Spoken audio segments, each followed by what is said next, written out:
Travaillez en silence, étudiez, entraînez-vous et disparaissez. C'est une règle de survie dans un monde bruyant. Il existe un schéma que presque personne ne remarque. Celui qui montre le plus est généralement encore en train de se convaincre, et celui qui évolue le plus est presque toujours en silence. Et la différence entre ces deux chemins est simple, la concentration. Travailler en silence, c'est choisir le résultat plutôt que la reconnaissance. C'est arrêter de gaspiller de l'énergie à essayer de paraître meilleur et utiliser cette énergie pour réellement le devenir. Étudier ne consiste pas à accumuler de l'information, c'est organiser l'esprit. C'est sortir de la confusion, des suppositions, des opinions vides et commencer à penser avec clarté. C'est arrêter de réagir en pilote automatique et commencer à décider avec intention. S'entraîner, c'est apprendre au corps à soutenir ce que l'esprit a décidé. Parce qu'un esprit fort dans un corps faible cède à la première difficulté. Et disparaître ne signifie pas s'éloigner de la vie. C'est s'éloigner de la distraction.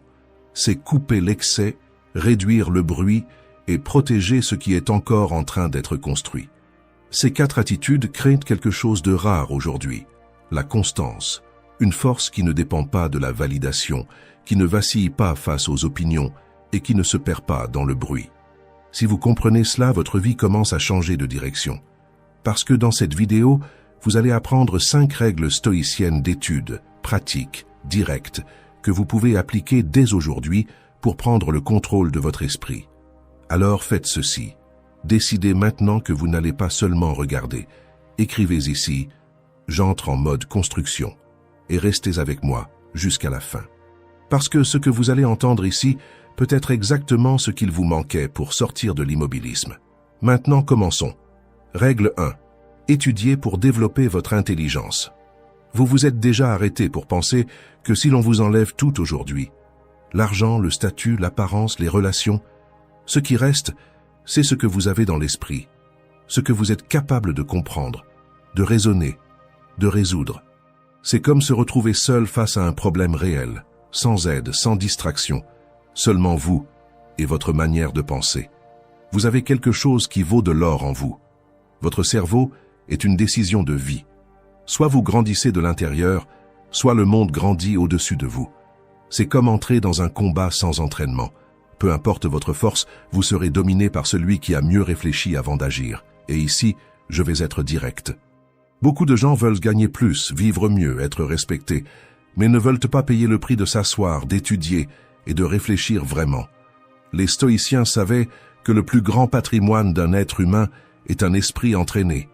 Sénèque disait que personne n'est pauvre s'il possède la richesse de la pensée. Le monde peut vous trahir, le système peut être injuste, les gens peuvent vous décevoir, mais ce que vous apprenez et assimilez, personne ne peut vous l'enlever. Parce que la connaissance ne prend pas de place à l'extérieur, elle devient une partie de la manière dont vous voyez tout. Mais aujourd'hui, on confond étudier avec consommer du contenu.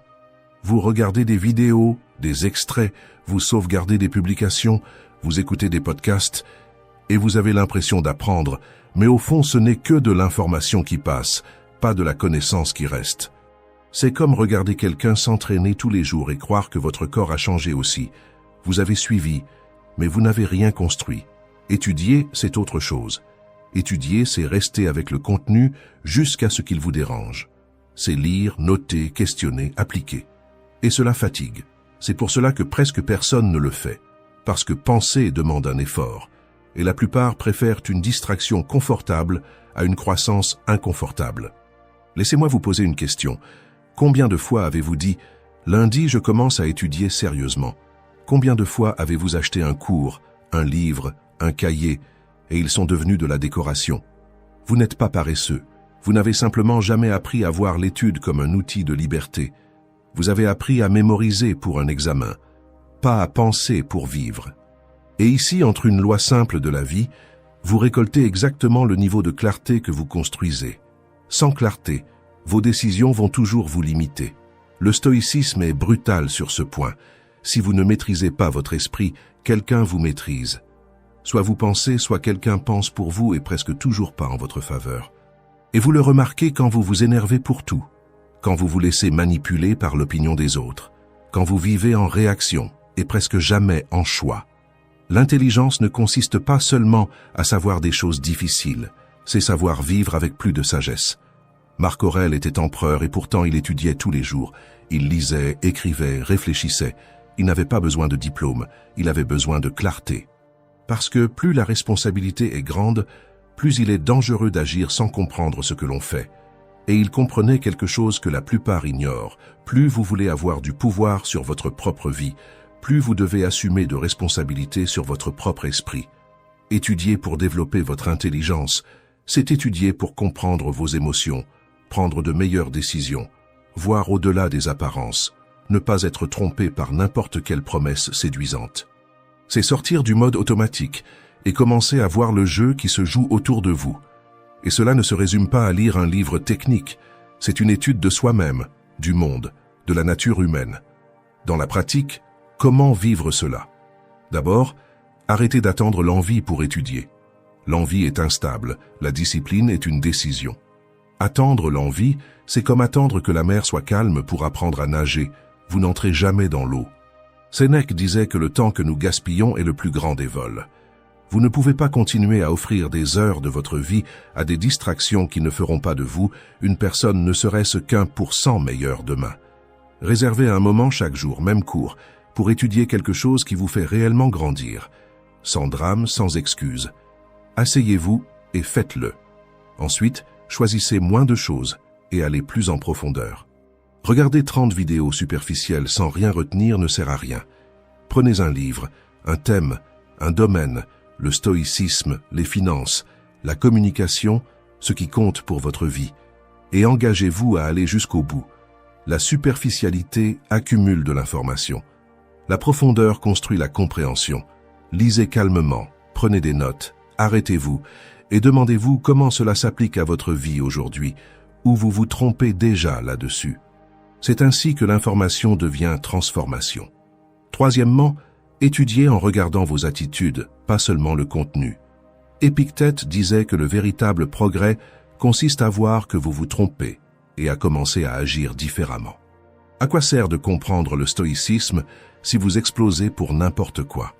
À quoi sert d'étudier la discipline si vous ne respectez pas votre propre parole? L'étude stoïcienne est morale. Elle concerne moins le fait de savoir plus que de devenir quelqu'un de meilleur. C'est utiliser la connaissance pour corriger vos excès, renforcer vos faiblesses et devenir quelqu'un de plus solide. Quatrièmement, protégez votre temps de concentration comme quelque chose de sacré. La même Internet qui vous donne accès aux livres, aux cours et aux contenus précieux vous offre aussi une distraction infinie. Si vous ne fixez pas de limites, vous serez aspiré. Votre attention est le terrain sur lequel votre vie se construit. Si vous la perdez, vous perdez le contrôle de tout. Alors définissez, à cette heure-là, téléphone loin, réseau loin, c'est moi et l'étude. Cela semble peu, mais ce peu fait chaque jour change complètement le niveau de votre esprit en quelques mois. Et il y a un autre point. Vous n'avez pas besoin d'être le plus intelligent de la pièce, mais vous devez être quelqu'un qui refuse de rester ignorant par confort. L'ignorance est normale, y rester par choix est de la lâcheté. Peut-être que vous avez grandi en entendant que vous n'étiez pas bon pour étudier. Ce n'est pas vrai, c'est une étiquette. Ce qui vous a peut-être manqué, c'est une méthode, de la patience et de la constance. Les stoïciens n'étaient pas des génies de naissance. C'étaient des gens ordinaires qui ont décidé de ne pas vivre en pilote automatique. C'étaient des hommes qui entraînaient leur esprit comme on entraîne un muscle, un peu chaque jour, tous les jours. Et pourquoi est-ce urgent? Parce que si vous ne grandissez pas mentalement, la vie va vous écraser. La vie ne punit pas celui qui ne sait pas, elle exige de celui qui n'apprend pas.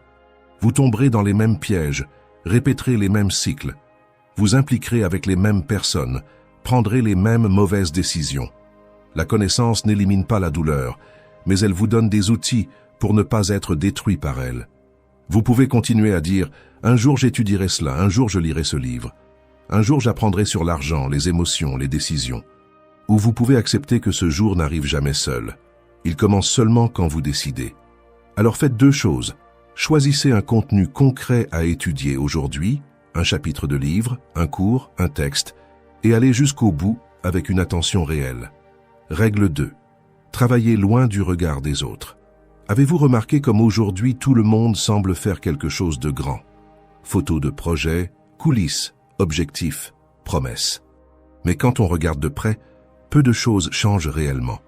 Il existe une différence silencieuse entre ceux qui montrent et ceux qui construisent, et elle apparaît dans le résultat, pas dans le discours. Beaucoup de bruit, peu de transformation. Travailler loin du regard des autres n'est pas un isolement, c'est une stratégie.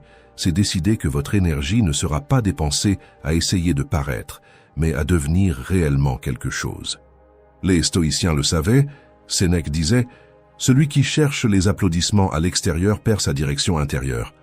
Parce qu'au moment où vous faites tout pour être vu, vous commencez à ajuster vos actions pour plaire, pas pour évoluer. Vous échangez une évolution réelle contre une approbation momentanée. Pensez-y. Combien de fois avez-vous eu envie de publier que vous commenciez quelque chose de nouveau? Maintenant c'est parti, concentration totale. J'ai commencé à étudier, j'ai commencé la salle de sport, nouveau projet qui arrive. Et pendant quelques minutes, vous avez l'impression d'être déjà en chemin sans avoir avancé. Tout cela parce que vous avez reçu la reconnaissance avant de construire le résultat, et cela trompe le cerveau, comme si le travail était déjà fait. C'est comme annoncer sa présence avant d'arriver à destination. Travailler en silence est l'antidote, c'est vous dire à vous-même « Je n'ai pas besoin que les autres le sachent, j'ai besoin que ce soit réel ». Épictète disait « Ne parle pas de philosophie, vis de manière philosophique ». Dans la pratique, ne dites pas que vous travaillez, travaillez. N'annoncez pas que vous allez changer, changez. Ne dépensez pas votre concentration à créer des attentes chez les autres. Créez des résultats en vous. Celui qui construit réellement n'a pas le temps de se justifier, il est trop occupé à faire. Travailler loin du regard des autres, c'est choisir le chemin le plus difficile, mais le plus honnête. C'est se lever, étudier, s'entraîner, échouer, recommencer sans public. C'est protéger ce qui est encore fragile, parce que tout ce qui est au début ne supporte pas une exposition constante. Marc Aurèle écrivait ses méditations pour se surveiller intérieurement, pas pour apparaître. Il était empereur et pourtant il écrivait que ta philosophie apparaisse dans tes actions, pas dans tes paroles. Vous ne gouvernez peut-être pas un empire, mais vous gouvernez votre propre vie, et elle demande du focus, pas de l'exposition. Aujourd'hui, on a l'impression que si vous ne publiez pas, vous n'existez pas. Si vous ne montrez pas, on pense que vous ne faites rien, et c'est là que beaucoup se perdent. Ils commencent à vivre pour paraître actifs, au lieu d'avancer réellement. Vous vous sentez obligé de prouver que vous avancez, mais la vérité est simple. Ceux qui comptent vraiment ne suivent pas votre routine. Ils perçoivent votre transformation. Tout cela ne consiste pas à disparaître du monde, mais à disparaître du besoin de validation constante. C'est cela le caractère. C'est cela la discipline. C'est cela la vraie force. Dans la pratique, arrêtez d'annoncer tout ce que vous allez faire. Vous voulez un projet? Commencez. Vous voulez changer de domaine? Étudiez. Vous voulez transformer votre corps? Entraînez-vous sans spectacle. Laissez le résultat interrompre le silence ensuite.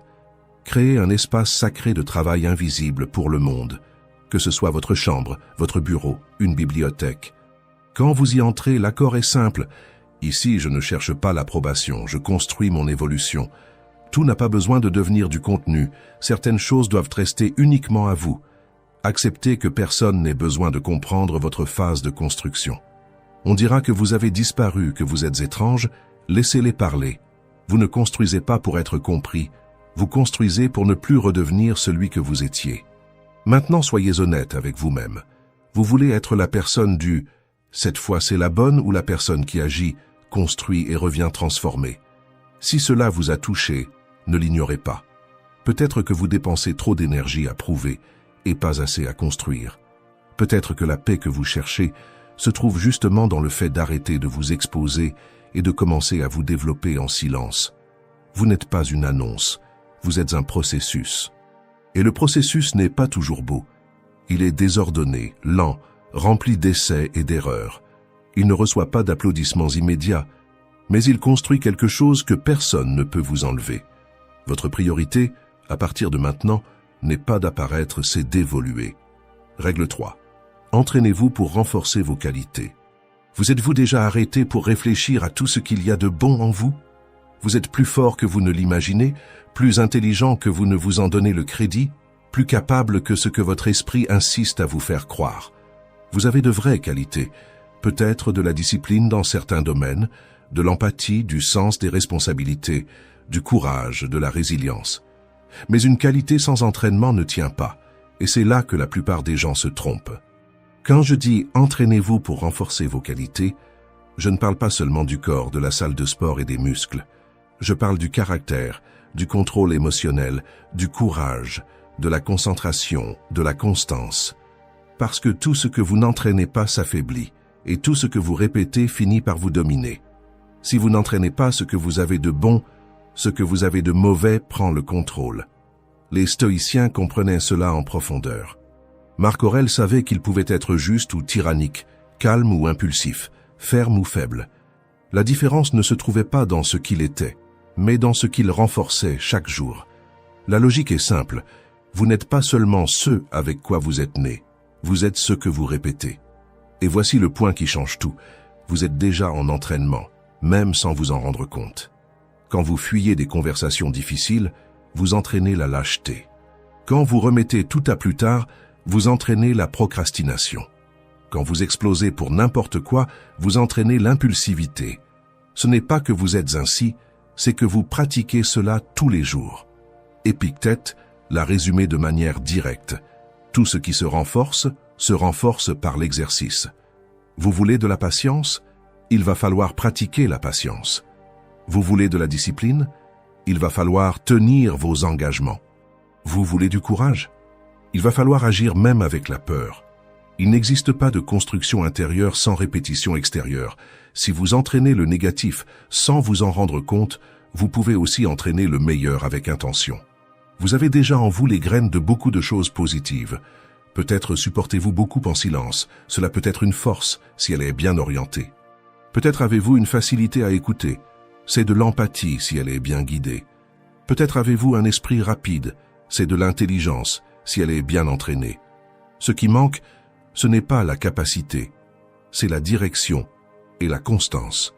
Alors revenons au concret. Entraîner la discipline dans les petites choses ne commence pas par « je vais changer toute ma vie ». Cela commence par quelque chose que vous pouvez maintenir même sans motivation. Je vais étudier 30 minutes par jour. Je vais m'entraîner 3 fois par semaine. Je vais faire mon lit en me levant et surtout, je vais tenir, même sans envie. La discipline ne naît pas de l'enthousiasme, elle naît de l'exécution. Sénèque disait que les grandes transformations commencent par de petites actions répétées. Chaque fois que vous faites ce que vous avez dit que vous feriez, vous renforcez la qualité la plus importante de toutes, être quelqu'un en qui vous pouvez vous-même avoir confiance. Maintenant, entraînez le calme dans les situations simples. Vous ne serez pas solide face aux grands problèmes si vous vous perdez dans les petites irritations.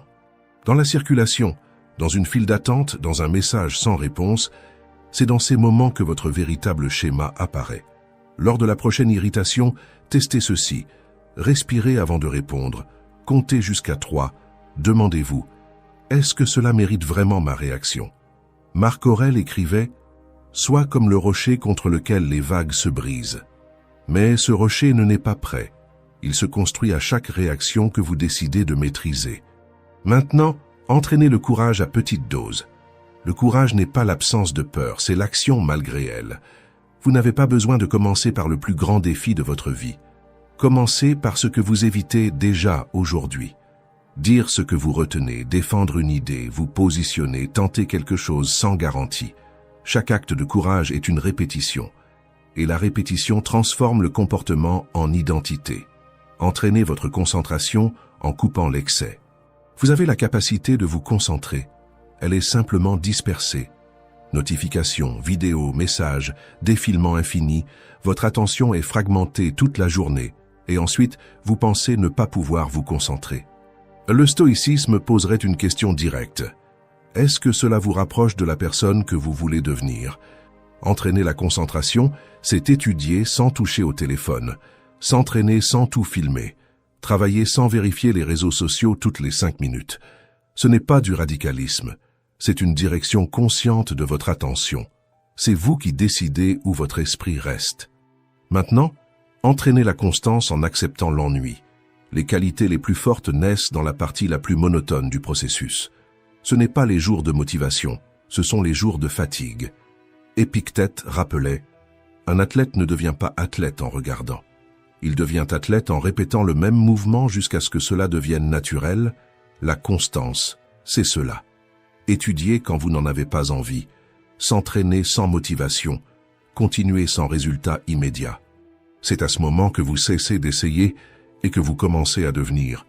Et il y a un détail important, renforcer vos qualités ne signifie pas devenir une machine froide. C'est protéger ce qu'il y a de meilleur en vous pour que cela ne soit pas déformé.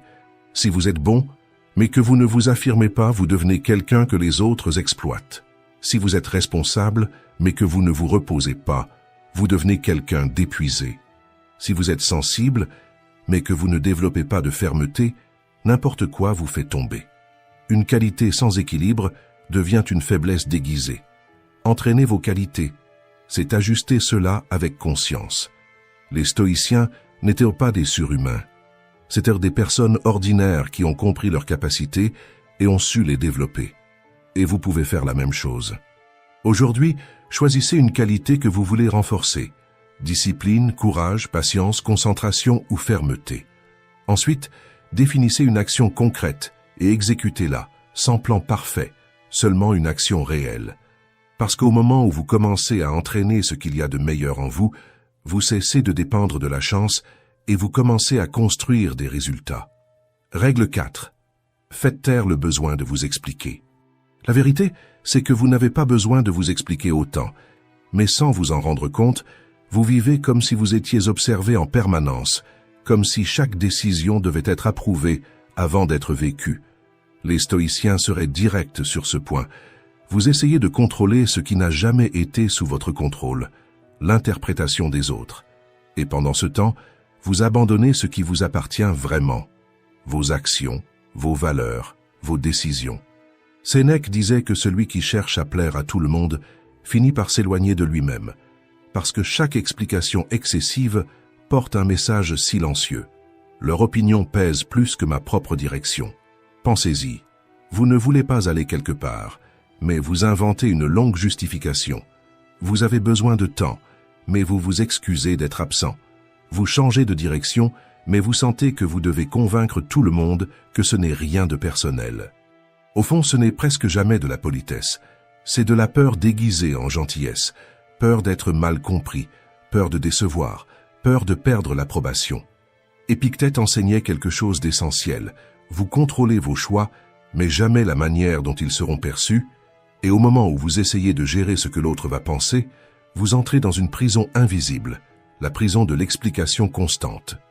Voici maintenant un point important de la psychologie.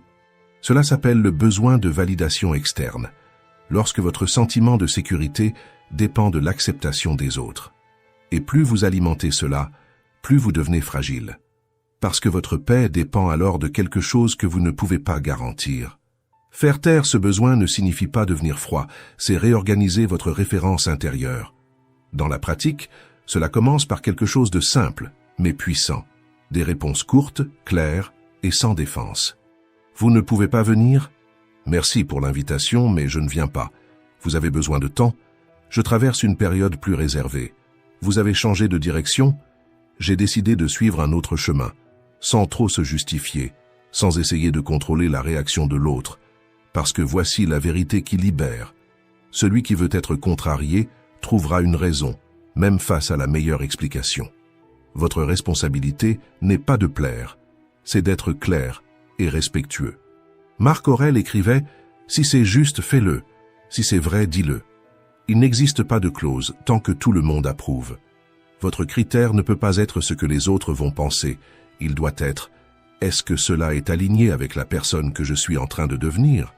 Autre point important, vous n'avez pas besoin d'annoncer votre changement. Certaines personnes passent leur temps à dire « J'ai changé, c'est une nouvelle phase ». Mais un changement réel ne se déclare pas, il se maintient. Les stoïciens vivaient ainsi, leur philosophie apparaissait dans leur comportement, pas dans leur discours. Si vous êtes plus concentré, plus sélectif, plus ferme, cela apparaîtra avec le temps. Certains respecteront, d'autres s'éloigneront et cet éloignement n'est pas une perte, c'est un ajustement naturel de ceux qui ne suivent plus votre direction. Il existe une ligne fine entre respect et dépendance émotionnelle. Expliquez lorsque votre décision impacte quelqu'un de proche, peut-être du respect.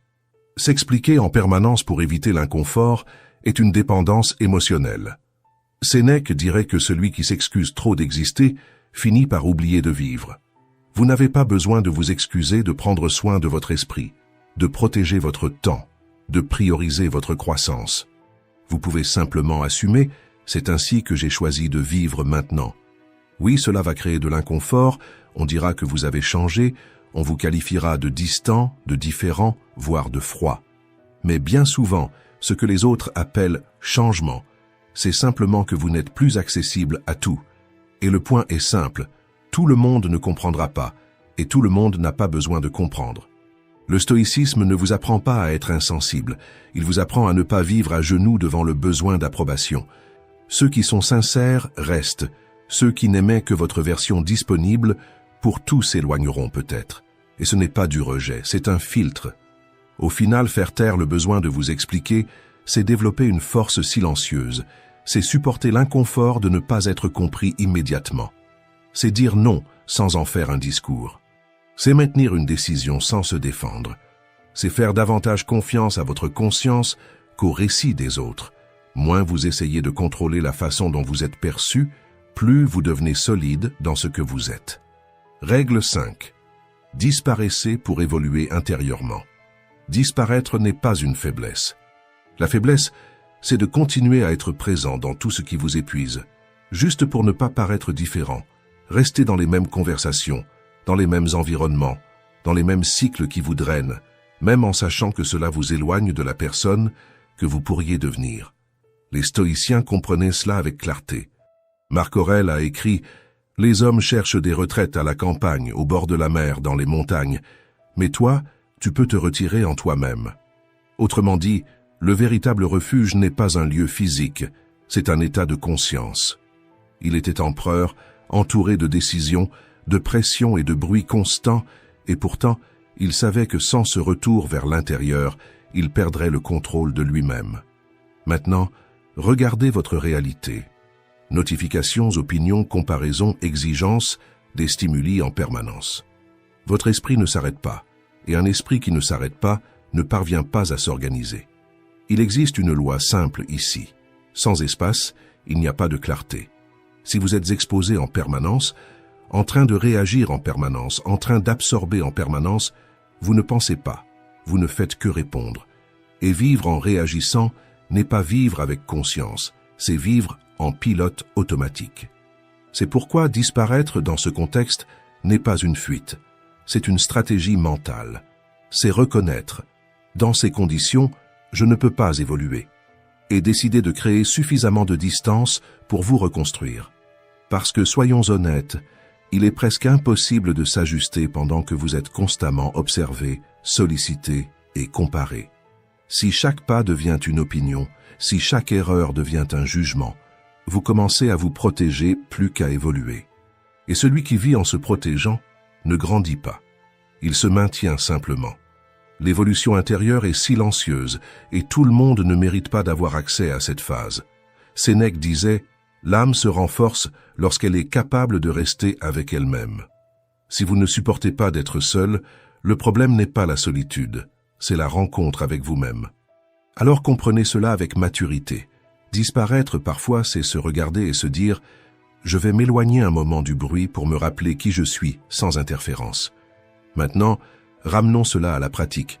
Que signifie réellement disparaître pour évoluer intérieurement? Ce n'est pas disparaître de la vie, c'est réduire l'excès qui occupe votre esprit. Moins d'exposition, moins d'explication, moins de besoin de validation. Arrêtez de tout publier, réduire les conversations qui n'apportent rien, ne pas répondre à tout immédiatement. Tout ne demande pas votre présence instantanée. Épictète enseignait « Tu n'as pas besoin d'être partout. Tu dois être pleinement présent dans ce que tu choisis. » C'est cela la focalisation émotionnelle. Disparaître, c'est aussi s'éloigner des attentes des autres. Parce que beaucoup de personnes ne se relient pas à qui vous êtes, elles se relient à la version qu'elles ont créée de vous. Celui qui est toujours disponible, celui qui fait rire, celui qui ne dit jamais non. Et lorsque vous changez, la réaction arrive. Tu es étrange. Tu as disparu. Tu n'es plus le même. Et pour la première fois, c'est vrai. Parce que l'objectif est justement celui-ci, ne plus être le même. Disparaître ici, c'est s'éloigner de la pression de devoir correspondre, pour découvrir qui vous êtes, sans avoir à jouer un rôle. Maintenant, il y a un point psychologique important ici. Votre esprit a besoin de traiter, sans pause. Il n'y a pas d'organisation interne. C'est comme essayer de ranger une maison avec des gens qui entrent et sortent en permanence. Cela ne fonctionne pas. C'est pourquoi vous avez besoin d'une méthode simple, la décharge mentale. Prenez un carnet sans filtre, sans esthétique, sans préoccupation. Écrivez ce qui est dans votre tête. Des pensées dispersées, des inconforts, des doutes, des peurs. Cela allège l'esprit et transforme la confusion en clarté visible. En psychologie, on appelle cela l'externalisation cognitive. Vous sortez ce qui vous domine intérieurement et vous le placez devant vous, et lorsque vous voyez, vous comprenez mieux, et lorsque vous comprenez, vous agissez mieux. Disparaître, c'est aussi créer de l'espace pour recommencer, sans avoir à expliquer chaque pas, sans avoir à valider chaque décision. Parfois, vous devez ajuster votre routine, vos habitudes, vos priorités loin du bruit qui vous ramènerait à l'ancien schéma. C'est pourquoi disparaître est stratégique. Vous vous éloignez, vous réorganisez, vous vous renforcez, et seulement ensuite vous revenez, plus stable, sans être dépendant de l'approbation. Les stoïciens ne cherchèrent pas à paraître constants. Ils étaient engagés à être constants avec eux-mêmes. Et si cela exigeait du retrait, ils se retiraient. Mais il y a une précaution importante ici. Disparaître ne signifie pas s'abandonner, c'est se choisir avec plus de conscience. Ce n'est pas un isolement par peur, ce n'est pas un silence par orgueil, c'est une solitude avec intention. Sénèque disait « Emporte avec toi un homme de bien à l'intérieur de toi ». Autrement dit, lorsque vous êtes seul, soyez une bonne compagnie pour vous-même. Ces 5 règles ne sont pas seulement de la théorie, ce sont un système qui soutient votre évolution. Et à partir de maintenant, vous n'avez plus besoin de chercher des réponses à l'extérieur, vous avez déjà une direction. Le prochain pas est simple, commencez. Si cette vidéo vous a aidé à voir les choses sous un nouvel angle, laissez un like, abonnez-vous, commentez et partagez. Ici, nous continuons à nous renforcer et à apprendre.